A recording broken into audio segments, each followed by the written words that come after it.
chicken. First things first, let's prep some vegetables.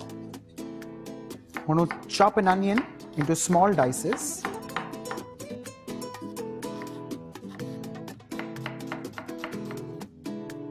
Similarly, I'm going to cut this red pepper into small dices.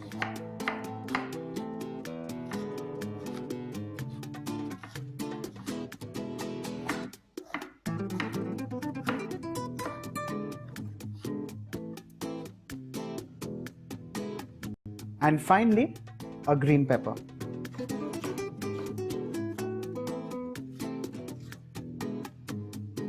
The vegetables are prepped and ready.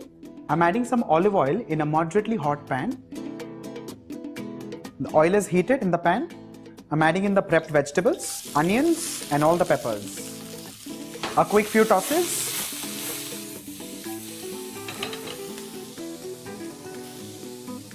Once these vegetables are sauteed a little, I'm adding in the chicken mince.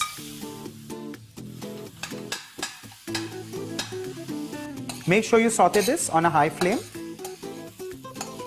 And while this is cooking, I'll be adding in the salt as required for the chicken and the vegetables. Along with this, some paprika. You can adjust the spice level according to your choice. And finally, some roasted cumin powder. Stir this well.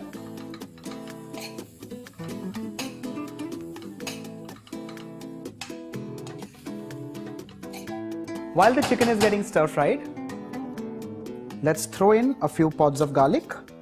I'm just snipping the root end and giving this a rough bash.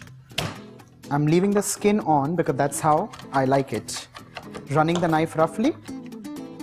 And here you have some crushed garlic. This goes straight in the pan. A quick few stirs and just make sure the chicken is completely well cooked. The chicken is done and ready. Off goes the flame, and let's start making the accompaniments, which is the salsa and the guacamole. For the salsa, I'm going to first start chopping an onion. Next, I'm going to cut some tomatoes. With this, just to spike it up, I'm adding in some green chilies. Well, alternately, you could also use the non-spicy ones just for some additional flavor, or also use jalapenos for that authentic touch. All this goes in the tossing bowl.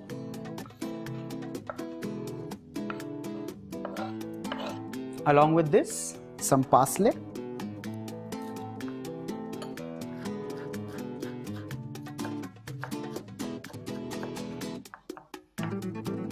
This too goes in the tossing bowl. Along with this, a few sprinklings of salt. And finally, juice of lemon. I'm just collecting the seeds in my hand because they may just give you a bitter bite and an off mouthfeel.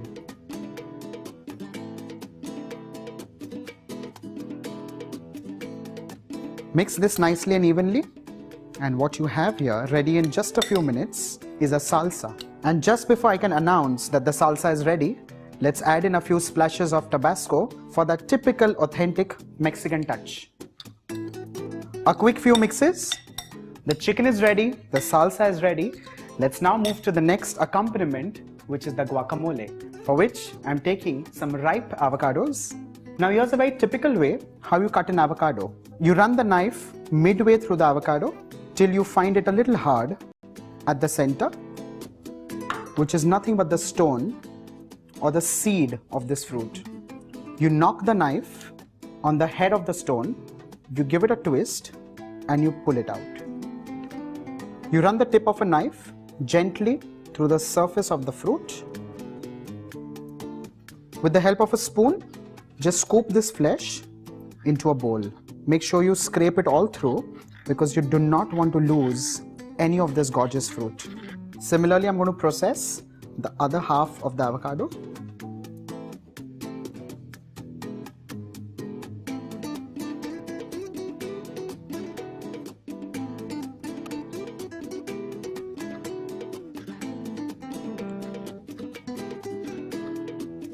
To this, I'm just adding a few sprinkles of salt, some cream, just to make it extra creamy.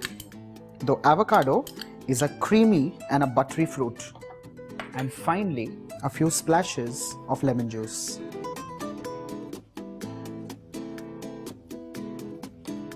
With the help of a whisk, I'm just going to break the mass of fruit. Make sure it remains a little chunky. It does not become an absolute mass of cream.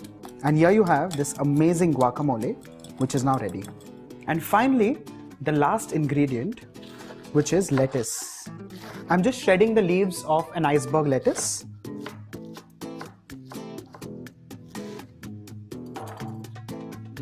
And reserve these in a plate till further use. So I have the components of the Mexican tacos which are ready. So here is the chicken, salsa, the guacamole, lettuce, and what I have here with me are these ready-made boat-like taco shells. So let's begin the assembly. The first thing that goes in is a bed of lettuce.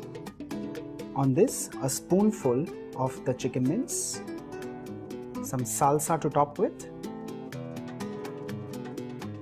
and finally a dollop of the guacamole.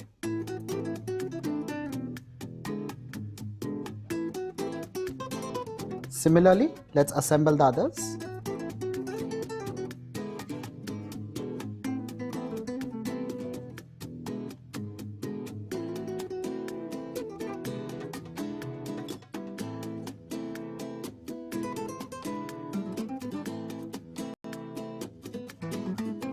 Here you have your Mexican tacos which are done and ready. All that's left now is to pick your phone and call your amigos over for a lovely party. This is the Bombay Chef signing off. Adios.